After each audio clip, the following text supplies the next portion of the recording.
Je n'ai jamais compris pourquoi la pop culture a toujours essayé d'associer l'univers des sorcières avec un public d'adolescentes.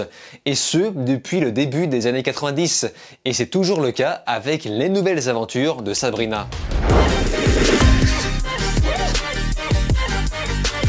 Salut à tous, c'est Vince alias Amir Game et aujourd'hui on se retrouve pour parler pour la première et dernière fois de la série Les Nouvelles Aventures de Sabrina. Pourquoi première et dernière fois? Tout simplement parce que la série prend fin avec cette 4e saison, tandis que j'ai découvert cette série il y a peu. Évidemment, l'ancienne génération aura en tête la vieille série des années 90, Sabrina l'apprentie sorcière, bien évidemment, sauf que ce n'est absolument pas la même chose. En effet, la série sitcom des années 90 adaptait la série de comics du même nom, alors que la dernière série va chercher à se rapprocher du spin-off horrifique nommé The Chilling Adventures of Sabrina, qui est également le titre original et qui me fait rappeler à quel point je ne comprends pas pourquoi cette nouvelle série a été renommée en France Les Nouvelles Aventures de Sabrina. Enfin, ce titre n'est absolument pas raccord avec la série. Pendant qu'au Québec, ils se sont juste contentés de traduire correctement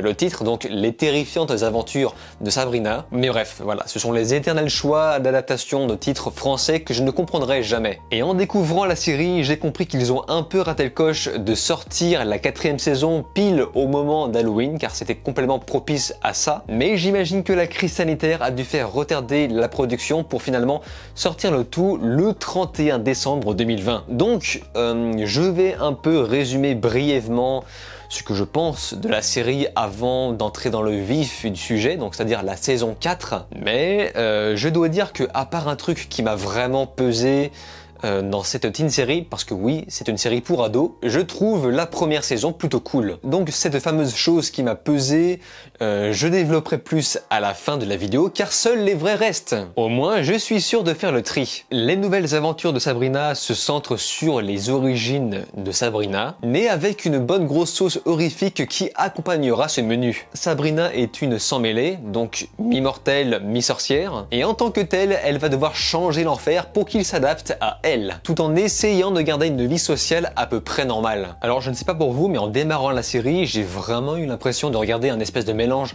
entre 13 Reasons Why, The Craft, Stranger Things. J'espère que vous appréciez mon franglais, hein. Attention. D'ailleurs, 13 Reasons Why est sorti à peu près en même temps, toutes les saisons, et je ne sais pas qui a copié qui au final. Mais ce que j'ai apprécié par exemple dans la première saison, c'est qu'ils arrivent à aborder le thème de l'épisode suivant en second plan pendant l'épisode actuel. Bon, je ne sais pas si je me fais bien comprendre. Cependant, j'avais noté un très gros problème de rythme. Malgré l'originalité de certaines scènes, on sent parfois le temps passer à une lenteur abyssale. Mais vraiment, des fois tu te dis, putain, c'est bien, mais c'est lent, vraiment. Hein. Chaque épisode fait vraiment une heure bien ronde, mais alors bien ronde, hein, tu les sens bien passer. Hein. Et à partir de la saison 2, ça a commencé, à mon goût, un peu trop à se twilightiser. La relation entre Harvey et Sabrina qui se complique juste pour le plaisir de se compliquer, pour finalement rebondir sur d'autres relations tout aussi compliqué pour le plaisir d'être compliqué. Bref, les romances dans cette série, je n'ai pas aimé. Même si ces dernières sont présentées de façon crédible pour l'adolescence. Enfin, c'est vraiment ça l'adolescence finalement. Donc est-ce que c'est un reproche? Je ne sais pas. Et concernant la saison 3, et là vraiment ça ne concerne que moi, une belle déception. Je trouve que la saison 3 était d'un ennui profond et j'avais grand hâte que ça se termine. Et combien de fois il faudra répéter aux scénaristes que les voyages dans le temps dans les œuvres de fiction ont toujours été considérés comme de la facilité. Car le voyage dans le temps casse les codes de l'univers qui n'étaient déjà pas très stables à la base. Mais je pense qu'on en reparlera à la fin. Dans tout ça, pour faire passer la pilule, ils nous bombardent d'explications compliquées pour donner l'illusion que ça tient la route. Et maintenant, on va pouvoir s'étaler un peu plus sur la saison 4. Alors pour rappel, c'est une série qui baigne beaucoup dans l'humour noir constant. Parfois ça marche, parfois moins. Et la saison 4 va nous remettre dans le bain dès l'introduction avec une espèce de mise en abîme, une petite mise en scène pour remettre un peu l'ambiance et ça marche plutôt bien. Et ce qu'il faut comprendre, c'est que même s'il y a un fil rouge dans la série, chaque épisode racontera une histoire différente. Donc forcément, l'introduction de la saison 4 sera en liaison directe avec le fil rouge. Mais en tout cas voilà, dans toute la série, t'as quasiment une histoire différente pour chaque épisode, et c'est exactement le cas pour la saison 4. Et je pense que c'est un problème pour une saison qui se revendique comme un final. Parce que oui, c'est l'ultime saison de Sabrina. Et en faisant ça, hélas, cette dernière saison partagera les mêmes défauts que les précédentes. C'est-à-dire qu'il se passe plein de choses, ça bouge tout le temps, mais je n'ai pas trouvé les idées pertinentes et l'histoire captivante. Pour traduire, je trouve que ce divertissement n'atteint pas ses objectifs, à l'inverse évidemment de la première saison. Parce que oui, je ne me suis pas senti diverti devant ce final. En tant que tel, je m'attendais à un climax qui prend vraiment aux tripes. La trame principale avance beaucoup trop peu. Si vous voulez voir un final, regardez plutôt le premier et le dernier épisode. Le reste, c'est principalement du remplissage. De plus, le choix d'épilogue pour mettre fin à tout ça est vraiment étrange, je trouve. Bon, vous me donnerez votre avis dans les commentaires si vous avez vu la fin. En ce qui me concerne, je ne suis pas particulièrement fan, mais en revanche, l'épisode clin d'œil sur la vieille série des années 90 est excellent. Avec les vieilles versions des tantes Hilda et Zelda, c'est vraiment, ça m'a fait beaucoup rire. Bref, l'épisode 7 de la saison 4 est pour moi le meilleur épisode de la série, voilà, je le dis, c'est le meilleur épisode de la série, et là, bizarrement, j'ai réussi à ressentir ce fameux climax que je recherchais à la fin de la série. Ok, donc ne paniquez pas, j'ai dû couper pour reprendre le lendemain, nouvel an oblige, et forcément, bonne année, bonne santé et tout le reste. Et oui, d'ailleurs, est-ce que c'est mieux ma coupe comme ça, là? Bref, je reprends mes notes, je parlais des personnages, ce que je voulais dire, c'est que tout ce qui concernait la première saison, était très bien au niveau des personnages, mais au final j'ai commencé petit à petit à m'y désintéresser au fur et à mesure des saisons. Mais s'il y a un truc que j'ai toujours adoré, et pas juste dans Sabrina, mais juste dans n'importe quelle œuvre issue de la pop culture, avec un espèce de mentor, vous savez, les personnages du style Gandalf, Dumbledore, etc. Dans un univers fictif, ça m'a toujours fait plaisir de voir un personnage le contrôler parfaitement. Un personnage la plupart du temps très sage. Et j'ai beaucoup retrouvé ça chez Tante Hilda et Zelda, qui sont des personnages vraiment excellent. Le fait de voir ces deux tantes maîtriser ses pouvoirs mais avec des caractères complètement différents, enfin j'adore ces personnages. Et puis forcément Miranda Otto et Owen représentent excellent. À part ça, j'ai trouvé ça marrant que le début de la saison 4 fasse référence à Evil Dead, parce qu'au final, les nouvelles aventures de Sabrina, c'est complètement le même style que Evil Dead. Et en parlant de ça, de la première à la 4e saison, le style reste exactement le même. Voilà, de ce côté-là, ça n'a pas vraiment bougé. Et là où il faut avouer que les effets spéciaux numériques ne sont pas forcément exceptionnels, eh bien, c'est dû au fait qu'ils ont beaucoup misé sur les effets spéciaux traditionnels, avec beaucoup de techniques à l'ancienne, les maquillages, les déguisements, les marionnettes, etc., qui donnent peut-être un aspect un peu kitsch, qui fait finalement la force de la série. Et en parlant de ça, les décors, eux, font parfois très nanar, surtout depuis la représentation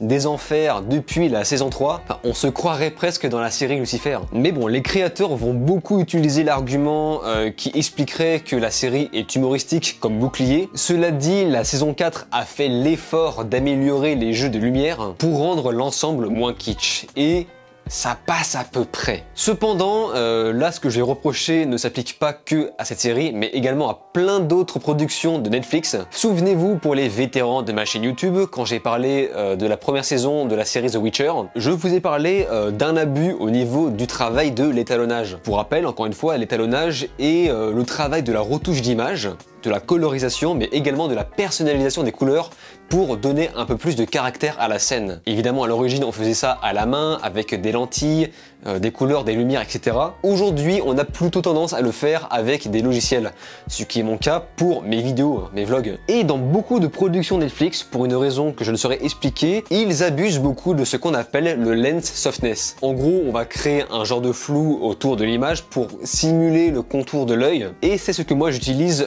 dans mes vlogs pour refermer un petit peu la vidéo sur moi. Sauf que moi je le fais parce que ce n'est pas un film, c'est un vlog. Et c'est vrai que ça peut marcher pour certaines scènes, pour évoquer peut-être l'attitude d'un personnage à tel moment, sauf que dans Sabrina, ils le font les 3/4 du temps pour rien. Non seulement ils le font, mais ils le font trop. Genre par exemple, tu prends cette image, tu vois clairement qu'il y a un problème, puisque les objets qui sont au premier plan d'un personnage qui est net deviennent flous, ce qui perturbe complètement le sens de lecture, puisque normalement, les seules choses qui doivent être floues dans un film, c'est les flous d'objectif, qui va simuler l'iris de l'œil. Du coup, quand on mélange le flou d'objectif ainsi que le lens softness, l'image sera beaucoup trop floue. Donc, les nouvelles aventures de Sabrina est littéralement une série que j'ai trouvé beaucoup trop floue. Et encore une fois, c'est quelque chose qu'on voit énormément dans beaucoup d'autres productions de Netflix. Donc, arrêtez s'il vous plaît, arrêtez ça. Et du côté de la musique, on va nous proposer quelques compositions plutôt sympatoches, parfois enchanteresses. Et ils cherchent bien à appuyer sur le côté mystérieux et horrifique. Et ils vont même jusqu'à ajouter des coups de violon violents pour amplifier le côté un peu plus kitsch, mais de façon complètement assumée. Cependant, toute cette partie sonore n'est pas non plus grandiose, la musique n'est pas forcément tout le temps marquante, et ils ont un peu craqué sur l'utilisation des bruitages gratuits .mp3. Parfois, ça me paraissait trop, vraiment trop. Et pour finir, le dessert, chose promis, chose due, j'avais dit que je finirais sur l'élément qui m'a le plus, entre guillemets, agacé dans cette série, SJW. Pour changer, je trouve cette série un peu trop Social Justice Warrior à mon goût, mais surtout beaucoup trop maladroitement. Et forcément, je ne ferai pas l'impasse sur Suzy qui devient Théo, entre nous un peu sorti de nulle part. Actually, guys, it's Theo now. Theo? Sounds good. So, we just call her Theo now? No. No, we call him Theo. Theo might look like a girl, but he's not. He's a boy. And that's how he's always been. He's just ready now. Okay. Ça me rappelle quelque chose, mais j'arrive pas à savoir quoi. Non-binaire. Non. Autre chose. Les Datari feront l'affaire. Non, elles feront pas l'affaire. Les Datari feront l'affaire. Non, elles feront pas l'affaire. Yes. Bon, en vrai, insérer des messages progressistes dans un film ou une série, enfin n'importe quelle œuvre de fiction, surtout de Netflix, on y est habitué maintenant. Et avec du recul, j'ouvre mon esprit et je trouve que ce n'est pas forcément un problème en soi. Je vous renvoie sur cet excellent film du nom de Tomboy. Moi, ça ne me pose absolument aucun problème quand c'est vraiment bien fait, bien amené. Ok, y a pas de souci. Seulement, Suzy qui devient Théo, je suis désolé, c'est maladroit, c'est lourd. La façon dont c'est amené, j'ai vraiment l'impression que Suzy qui devient Théo s'invente tout seul des complexes et des problèmes. Théo s'invente des problèmes car il entre tout seul de lui-même dans la gueule du loup. Déjà là où le message ne passe pas, c'est le fait qu'il décide de devenir un homme. Mais la première saison nous expliquait clairement qu'on peut être une femme et s'habiller comme on veut.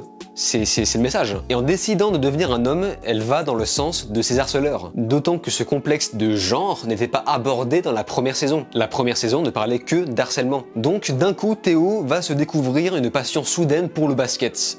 Pourquoi? Le basket qui est dominé par ses harceleurs. Enfin, vous savez, on m'a toujours dit que pour vivre bien, il faut s'éloigner des gens toxiques. Pourtant, Théo intègre ces basketteurs, décide de devenir comme eux, leur ressembler, et forcément, si tu rentres dans les vestiaires des hommes, mais évidemment que tu vas te faire moquer, puisque ces gens sont des connards, et tu le sais. Enfin, c'est insupportable. Vraiment, c'est insupportable. Donc pour moi, c'était vraiment une façon gratuite de passer pour une victime. De plus, les raisons pour lesquelles Théo n'était pas accepté dans le club de basket, bah, c'était sa taille, quoi. Enfin, c'était évident. There shall be absolutely no gender discrimination at Baxter High under my regime. Okay. Fine, she can try out. And let Miss Putnam succeed or fail based on her talent. After all, she's 4'0", she can't dribble, she has no coordination, she can't sink a basket, but put her up against my boys and... Et elle ne gagne qu'en trichant grâce à Sabrina qui utilise de la magie. Enfin, c'est nul. Et de plus, c'est montré de manière positive. Bref, j'ai trouvé vraiment ce personnage très mal écrit, qui n'était là que pour répondre à un caprice d'un acteur déjà transgenre qui a voulu raconter son histoire à travers ce personnage, alors que, encore une fois, ça sortait de nulle part, puisque c'était mal abordé dans la première saison. C'est pour ça, j'insiste sur le fait que si tu veux mettre des trucs progressistes, y a pas de problème. Juste, fais-le bien. Et moi, ce qui m'agace vraiment, c'est que en vrai, j'aime bien cet univers. Et j'aurais vraiment aimé voir une série sans tout ça. Et quand je dis sans tout ça, ça veut pas dire sans femmes, sans homos. Genre, tu me fais une série avec que des femmes, ok, y a pas de souci. Voir des personnages homos, enfin en tout cas bi comme Ambrose qui s'assume, il est très cool ce personnage, moi je l'adore. Il est super intéressant, il a du caractère. Cependant, ce que je déteste, c'est voir une série qui te fait la leçon pour te faire culpabiliser. Et vraiment voir ça dans une série qui se veut divertissante, comme Sabrina, je trouve ça vraiment chiant. Surtout quand c'est mal amené. Et la saison 2 passe tellement de temps à développer son propos progressiste que ça en devient presque la thématique principale, en faisant presque l'impasse sur la magie. Ce qui fait qu'on se retrouve avec pas mal d'incohérences dans l'univers. Les codes se contredisent sans arrêt et les pouvoirs vont un peu dans le sens du scénario. Selon moi, il n'abuse pas assez des pouvoirs qui existent déjà. Je pense par exemple au voyage dans le temps, qui avec du recul pète un peu l'enjeu. Et ce qui me fait marrer, c'est que dans cette histoire de patriarcat qui domine un petit peu l'univers des enfers, j'ai l'impression que encore une fois, c'est tellement mal amené que seule Sabrina est insatisfaite de cette situation, car toutes les autres femmes sont très heureuses comme ça. Je pense par exemple à Prudence qui ressentait le prestige dans ce soi-disant système patriarcat, et il fallait vraiment que Sabrina insiste pour lui faire comprendre que non, tu n'es pas heureuse comme ça, enfin c'est mal fait, vraiment c'est mal fait. Enfin bref, évidemment ce n'est que mon avis, ça ne changera pas le vôtre. Pour en revenir rapidement sur la saison 4, je suis ni déçu ni surpris puisque je n'attendais pas grand chose, mais franchement pour un final, il aura peut-être fallu changer un peu le format, allez, osons le dire, remplissage de la saison, parce que franchement à aucun moment je me suis dit ça, c'est la fin, ça c'est fini. Non. En ce qui me concerne, je conseille surtout la première saison, je sais que beaucoup de gens aiment la saison 2, moi ce n'est pas mon cas, et la saison 3 je ne vais pas revenir dessus, donc finalement la saison 4 est la continuité logique. Alors forcément c'est discutable, votre avis m'intéresse également, donc faites-m'en part dans les commentaires, je lis et réponds à quasiment tout le monde comme d'habitude, donc je vous attends, je n'ai vu absolument aucun avis sur la dernière saison. Sur ce, on se laisse ici, n'oubliez pas de vous abonner à ma chaîne YouTube, cliquez sur la cloche, likez, partagez, et de regarder mes autres vidéos. Bonne année, bonne santé, je vous dis alors ciao, et à la prochaine.